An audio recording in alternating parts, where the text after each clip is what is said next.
মা কুমির গর্তের ভেতর ঢোকে। সেখানে বাচ্চাদের হাড়গোড় দেখে সে কান্নায় ভেঙে পড়ে।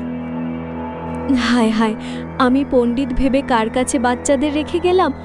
রাক্ষসটা আমার সব বাচ্চাকে খেয়ে ফেলেছে। দাঁড়াও শিয়াল, তোমার খবর আছে আজ। মা কুমির গর্ত থেকে বের হয়ে দেখে শেয়াল দৌড়ে পালাচ্ছে। শেয়াল একটি খাল পার হয়ে ওপারে উঠে যায়। আজ তোকে আমি ছাড়ব না। অনেক দেরি করে ফেলেছো দিদি। কুমিরের বাচ্চার মাংস বড়ই স্বাদ, পারলে ধরে দেখাও।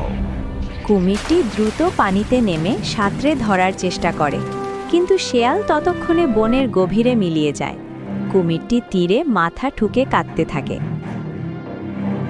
না জেনে বুঝে অতি চালাক বা শত্রুর ওপর নিজের সন্তানের দায়িত্ব দেওয়া উচিত নয়।